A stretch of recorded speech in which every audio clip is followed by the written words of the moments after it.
Hello friends, welcome back to the channel. तो friends, आज मैं आपके लिए लेकर आई हूँ क्लास 9 स्पर्श से एक और इम्पॉर्टेंट चैप्टर जिसका नाम है तुम कब जाओगे अतिथि। अतिथि का मतलब होता है मेहमान। तो फ्रेंड्स, इस चैप्टर को लिखने वाले लेखक का नाम है शरद जोशी। तो फ्रेंड्स, इस चैप्टर में बेसिकली उन मेहमानों के बारे में बताया गया है जो कि हमारे घर में आकर जाने का नाम ही नहीं लेते। तो लेखक के साथ भी कुछ ऐसा होता है।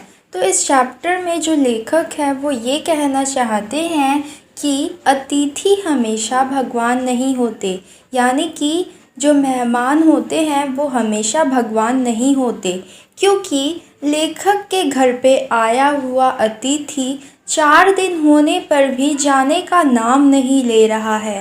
5वें दिन जो लेखक है वो अपने मन में ही जो मेहमान है उससे कहते हैं कि यदि 5वें दिन भी अतिथि नहीं गया तो शायद लेखक अपनी मर्यादा भूल जाएंगे। तो इस चैप्टर में जो लेखक है वो अपनी परेशानियां हमें बता रहे हैं कि अतिथि के आने के बाद उन्होंने कैसी कैसी परेशानियां फेस की और वो क्या सोच रहे थे। तो चलिए चैप्टर शुरू करते हैं। लेखक अपने घर में आए हुए अतिथि को यानी कि मेहमान को अपने मन में कहते हैं कि आज अतिथि को लेखक के घर में आए हुए पूरे 4 दिन हो गए हैं और लेखक के मन में यह सवाल बार बार आ रहा है कि तुम कब जाओगे अतिथि। लेखक अपने मन में ही जो मेहमान है उसको कहता है कि वह जहाँ बैठे बिना संकोच के सिगरेट का धुआं उड़ा रहा है उसके ठीक सामने एक कैलेंडर है। अब जो लेखक है वो कहते हैं कि पिछले 2 दिनों से वह अतिथि को कैलेंडर दिखाकर तारीख यानी कि डेट बदल रहे हैं। ऐसा लेखक ने इसलिए कहा है क्योंकि लेखक मेहमान की सेवा करके थक गया है, पर चौथे दिन भी अतिथि के जाने की कोई संभावना नहीं लग रही है। लेखक अपने मन में अतिथि को कहता है कि अब तुम लौट जाओ अतिथि, तुम्हारे जाने के लिए यह उच्च समय अर्थात हाई टाइम बिल्कुल सही वक्त है। अब लेखक जो है वो क्वेश्चन करते हैं, वो कहते हैं कि क्या उसे उसकी मातृभूमि नहीं पुकारती, अर्थात क्या उसे उसके घर की याद नहीं आती। लेखक अपने मन में ही अतिथि से कहता है कि उस दिन जब वो आया था तो लेखक का हृदय न जाने किसी अनजान डर से कांप गया था, धड़क उठा था। अंदर ही अंदर कहीं लेखक का बटुआ कांप गया। बटुआ यानी कि वॉलेट। तो अब लेखक को पता चल गया कि उनके घर मेहमान आए हैं तो अब उनका जो वॉलेट है वो खाली हो जाएगा। उसके बावजूद लेखक जो है वो एक प्यार से भींगी हुई मुस्कुराहट के साथ लेखक ने अतिथि को गले लगाया था और उनकी जो पत्नी जिनका नाम मैरी है उन्होंने अतिथि को सादर नमस्ते किया था। फिर लेखक जो है वो अतिथि से कहता है कि उस दिन जिस दिन वो आया था उस दिन अतिथि को याद तो होगा ही कि उस दिन उन्होंने 2 सब्जियों और रायते के अलावा उन्होंने मीठा भी बनाया था। इस सारे उत्साह और लगन के मूल में लेखक को एक उम्मीद थी। यह उम्मीद थी कि दूसरे दिन किसी ट्रेन से एक शानदार अतिथि सत्कार की छाप अपने हृदय में लेकर अतिथि चला जाएगा। यानी कि ये सारे उत्साह और जश्न मना रहे थे वो लोग जिस दिन लेखक के घर मेहमान आया था, और उस दिन लेखक जो है वो उत्साह मना रहे थे और उनको कहीं ना कहीं ये उम्मीद थी कि दूसरे दिन अतिथि जो है वो एक ट्रेन पकड़कर चला जाएगा। पर ऐसा कुछ नहीं होता है। दूसरे दिन भी अतिथि मुस्कान बनाए लेखक के घर में ही बने रहे, यानी कि अतिथि जो है वो लेखक के घर से नहीं गए। अब फिर से जो लेखक है वो अपने मन में ही अतिथि से कहता है कि उन्होंने अपने दुख को पी लिया और प्रसन्न बने रहे, यानी कि लेखक जो है वो अपने सारे दुख भुला देते हैं और वो प्रसन्न बने रहते हैं अतिथि के सामने। लेखक ने फिर दोपहर के भोजन को लंच की गरिमा प्रदान की, यानी कि उन्होंने अतिथि को बहुत अच्छी तरह से लंच करवाया और रात को अतिथि को सिनेमा दिखाया। लेखक के सत्कार का यह आखिरी छोर था, जिससे आगे लेखक कभी किसी के लिए नहीं बढ़े। यानी कि लेखक का जो अतिथि सत्कार था वो उसका आखिरी छोर था, यानी कि इससे ज़्यादा अतिथि सत्कार वो कभी किसी के लिए नहीं करते हैं। इसके तुरंत बाद लेखक को अनुमान था कि विदाई का वह प्रेम से ओतप्रोत भींगा हुआ क्षण आ जाना चाहिए था, जब अतिथि विदा होता और लेखक उसे स्टेशन तक छोड़ने जाता। तो अब जो लेखक है वो फिर से सोच रहे हैं कि अब शायद जो अतिथि है वो चला जाएगा और लेखक उसे स्टेशन तक छोड़ने जाएंगे। पर अतिथि ने ऐसा कुछ भी नहीं किया, वह लेखक के घर पर ही रहा। लेखक अपने मन में अतिथि से कहते हैं कि तीसरे दिन की सुबह अतिथि ने लेखक से कहा था कि वह अपने कपड़ों को धोबी को देना चाहता है। लेखक अतिथि से कहता है कि कपड़ों को किसी लॉन्ड्री में दे देते हैं, इससे वे जल्दी धुलकर आ जाएंगे।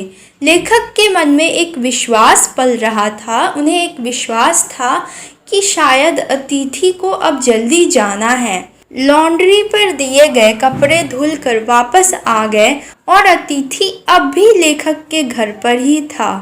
लेखक अपने मन में ही अतिथि से कहता है कि उसके भारी भरकम शरीर से सलवट्टे पड़ी हुई चादर बदली जा चुकी है, परंतु अभी भी अतिथि यही है।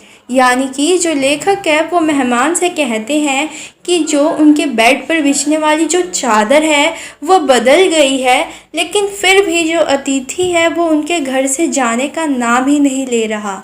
अतिथि को देखकर फूट पड़ने वाली मुस्कुराहट धीरे धीरे फीकी पड़कर अब कहीं गायब हो गई है। ठहाकों के रंगीन गुब्बारे जो कल तक इस कमरे के आकाश में उड़ते थे अब दिखाई नहीं पड़ते।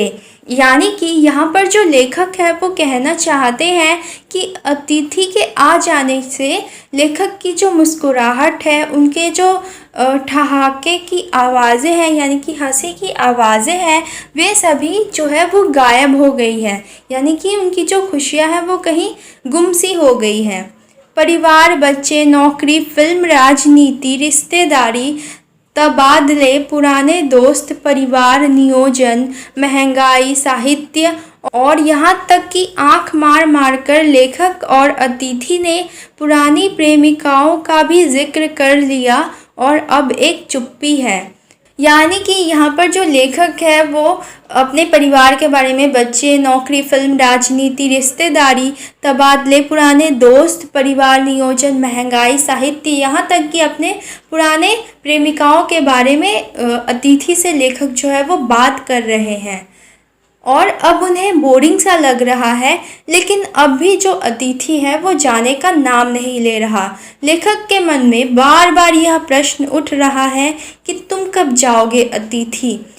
कल लेखक की पत्नी ने धीरे से लेखक से पूछा था कि कब तक टिकेंगे ये। लेखक ने कंधे उचकाकर कहा कि वह क्या कह सकता है।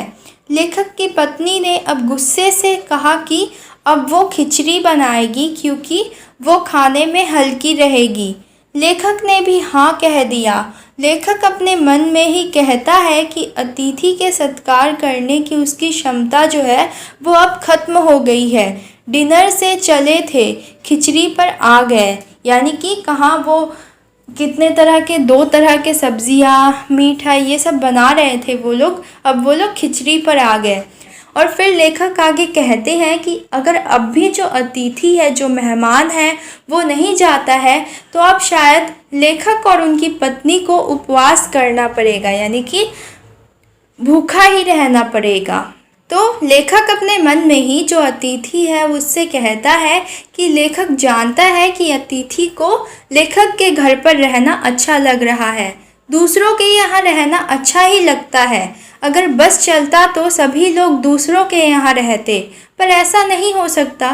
लेखक अपने मन में ही अतिथि से कहता है कि वो अपने खर्राटों से एक और रात बिताने के बाद कल जब सुबह सूर्य की किरण अतिथि के बिस्तर पर पड़ेगी तो वो अपने घर चला जाए। लेखक अतिथि से उम्मीद करता है कि कल जब सूर्य की किरण निकलेगी तो अतिथि जो है वो अपने घर लौटने का निर्णय ले लेगा, डिसीजन ले लेगा। लेखक अपने मन में ही अतिथि से कहता है कि लेखक जानता है कि अतिथि देवता होता है, पर आखिर लेखक भी तो मनुष्य ही है। लेखक कोई अतिथि की तरह देवता नहीं है। लेखक कहता है कि एक देवता और एक मनुष्य अधिक देर तक साथ में नहीं रहते। देवता दर्शन देकर लौट जाते हैं। लेखक अतिथि को लौट जाने के लिए कहता है और कहता है कि इसी में अतिथि को देवत्व सुरक्षित रहेगा। यानी कि वो कहता है कि इसी में जो अतिथि का स्टेटस है देवता का, वो स्टेटस बना रहेगा। लेखक अंत में दुखी होकर अतिथि से कहता है, उफ, तुम कब जाओगे अतिथि। तो बस ये था एक्सप्लेनेशन। आई होप आप लोग को समझ में आ गया होगा। तो वीडियो पसंद आई हो तो वीडियो को लाइक कर देना, और अभी तक आपने इस चैनल को सब्सक्राइब नहीं किया है तो कर देना। तो मिलते हैं नेक्स्ट वीडियो में। उससे पहले फ्रेंड्स, आप कमेंट सेक्शन में मुझे ये भी बताना कि क्या आपके साथ कभी कुछ ऐसा हुआ है, आप भी अपने मेहमानों से परेशान हुए हैं। तो कमेंट में ज़रूर बताना। लेट्स सी कौन कौन कमेंट करता है। मिलते हैं नेक्स्ट वीडियो में।